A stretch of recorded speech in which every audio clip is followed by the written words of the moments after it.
गरीब आखिर और गरीब क्यों होते जा रहे हैं, अमीर और अमीर क्यों होते जा रहे हैं। ये दूरियां दिन ब दिन बढ़ती ही जा रही है। क्यों इस दुनिया का 95% पैसा सिर्फ 5% लोगों के पास है और बचा हुआ 5% पैसा 95% लोगों के पास है। और कहते हैं कि अगर आप Elon Musk, Warren Buffett, Ambani, Adani, Bill Gates, Jeff Bezos और कई अमीर लोगों से उनका सारा पैसा वापस ले लें और दुनिया के सभी लोगों में इक्वली बांट दे तो कुछ सालों में वो पैसा वापस से उन अमीर लोगों की जेबों में चला जाएगा और वो लोग फिर से गरीब हो जाएंगे। आखिर ऐसा कैसे हो सकता है? वीडियो के आखिर में कुछ ऐसी सीख है जो आपको हजारों किताबें पढ़ने के बाद भी आप नहीं सीख पाएंगे, इसीलिए वॉच टिल एंड। वैसे देखा जाए तो दुबई और सऊदी जैसे देश आज अमीर कंट्रीज में गिने जाते हैं क्योंकि उनके पास तेल के रिसोर्सेस हैं। वहीं उस तेल की खोज के बावजूद वेनेजुएला नाम का एक देश बर्बादी की मुकाम पर खड़ा हुआ है। पर ऐसा क्यों? इसका जवाब छुपा है अमीरी के इन 4 रूल्स में, जिसे दुनिया का हर अमीर इंसान एक कानून की तरह फॉलो करते हैं। जिन्हें अपनाकर अमीर और अमीर हो गए हैं, जिन्होंने इसे हल्के में ले लिया वो गरीब और बर्बाद हो गए। आप भी इसे हल्के में जरा सा भी मत लेना, पूरे रूल्स को सुनकर ही वापस जाना। तो अमीरों का पहला रूल है स्टे रिच, अमीर बनिए मत, अमीर रहिए। बहुत लोग अमीर होने के बाद भी फिर से गरीबी की ओर चले जाते हैं क्योंकि उनके पास कोई बैकअप प्लान नहीं होता। जैसे एक वक्त में केबीसी में 5 करोड़ रुपए जीतने के बावजूद भी मिस्टर कुमार कुछ सालों बाद वापस से मजदूरी करने की कगार पर आ गए क्योंकि उनका सारा पैसा खत्म हो गया था। जैसे कार में 4 नए टायर होने के बावजूद भी कंपनी एक एक्स्ट्रा टायर देती है कि अगर कार बीच रास्ते में पंक्चर हो जाए तो आपके पास एक बैकअप प्लान जरूर होना चाहिए ताकि मुसीबत आने पर आप उसका सामना करें, ना कि बीच रास्ते में मुश्किल में पड़ जाए। टाइटैनिक जहाज, जिसे कभी न डूबने वाला जहाज कहा जाता था, लेकिन जब वह एक आइसबर्ग से टकराया तो उसमें पानी भरने लगा तो उसमें से बाहर निकलने के लिए लोगों को सेफ्टी बोट्स की जरूरत थी। लेकिन कमाल की बात यह थी कि टाइटैनिक में इतनी सेफ्टी बोट्स नहीं थी कि सभी लोगों की जान बच जाए, क्योंकि जिस कंपनी ने टाइटैनिक को बनाया था उन्हें ये एक ओवर कॉन्फिडेंस था कि जहाज कभी नहीं डूबेगा। और इसी लापरवाही के चलते 1500 से भी ज्यादा लोग वहाँ पर मारे गए। हमारे सीखने वाली बात यह है कि यहाँ उनके पास कोई बैकअप प्लान ही नहीं था। पोम्पोई, इटली का अपने समय का सबसे समृद्ध शहर, वहाँ रहने वाले लोगों को ये अंदाजा भी नहीं था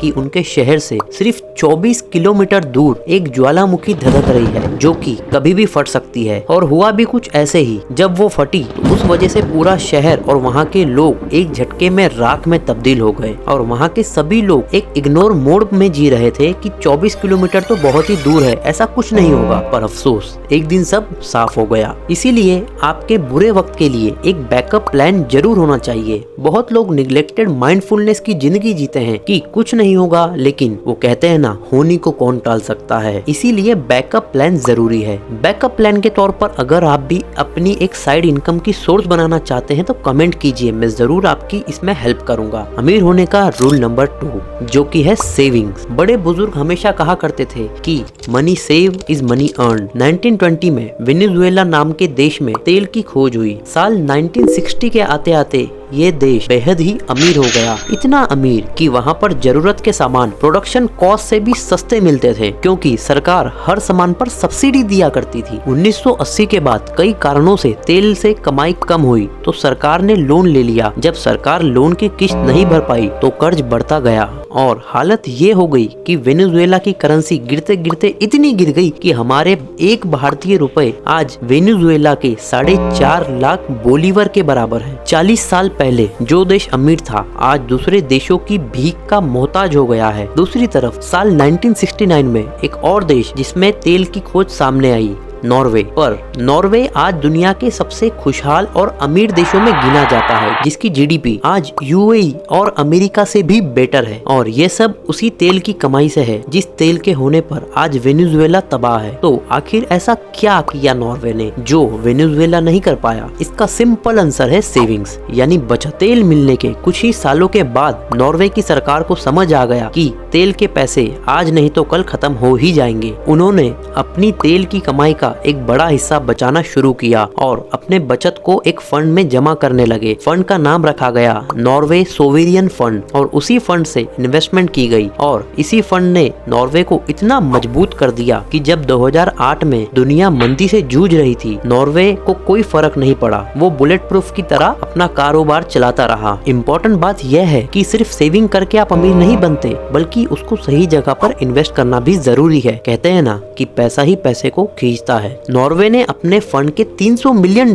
से 72 देशों की बड़ी बड़ी लगभग 9000 से भी ज्यादा कंपनियों में इन्वेस्ट किया और आज इस फंड की वैल्यू लगभग $1.3 ट्रिलियन बताई जाती है। Rule number 3, only buy things that you can afford. जैसे वॉरेन बफेट सर ने कहा है, if you buy things you don't want, soon you will have to sell things you need. इसका मतलब है कि अगर आप ऐसी चीजों को खरीदते हैं जिनकी आपको जरूरत नहीं है, तो जल्द ही आपको ऐसी चीजों को बेचना पड़ेगा जो आपकी जरूरत की चीजें हैं। जब किसी मिडिल क्लास लड़के की 30,000 की नौकरी लगती है तो वो 20,000 की डाउन पेमेंट देकर 6,000 की EMI पर लेटेस्ट आईफोन खरीद लेता है। किसी गरीब की और अमीर की सोच में सबसे बड़ा यही एक फर्क है। जो लोग 12 लाख रुपए की सालाना कमाई से 25 लाख रुपए की गाड़ी खरीदने जाते हैं, वो गरीबी को खुद ही इनवाइट करते हैं। इसीलिए कुछ भी खरीदते वक्त यह मत सोचिए कि क्या मैं इसे खरीद सकता हूँ, बल्कि आप अपने आप से ये पूछिए कि क्या मैं इसे अफोर्ड कर सकता हूँ। याद रखिए, हाथी खरीदना बड़ी बात नहीं है, हाथी पालना बड़ी बात है। और जो चीज आप खरीद सकते हैं, ये बिल्कुल जरूरी नहीं है कि उसे खरीद ही लेना चाहिए। Rule number 4, don't try to look rich but stay rich. इस दुनिया में लोग अपने दुख से दुखी नहीं है, बल्कि दूसरों के सुख से परेशान है। वैसे ये वीडियो आपसे जलने वालों को जरूर शेयर करें, ताकि उन्हें भी पता चले कि आप उनका कितना ख्याल रखते हैं। जहाँ देखो वहाँ देखा देखी हमारे यहाँ देखने को मिल जाती है। जैसे अगर हमारे किसी रिश्तेदार ने कार ली तो मन में एक आग लग जाती है कि हम भी उनसे अच्छा और टॉप मॉडल लेने की तैयारी करेंगे। लेकिन हम लोग ये भूल जाते हैं कि हो सकता है उनका बिजनेस अच्छा चला हो या उनके पास कहीं से पैसों की व्यवस्था हो गई हो, लेकिन हम उसके पीछे का कारण